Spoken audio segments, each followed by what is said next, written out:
Meaning of esprit de corps. Esprit de corps. Esprit de corps. Esprit de corps. Esprit de corps.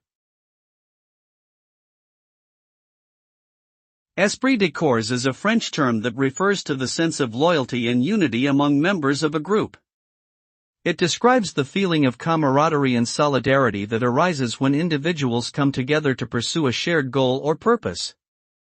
This can be seen in sports teams, military units, and other organizations where members support and encourage each other towards a common objective.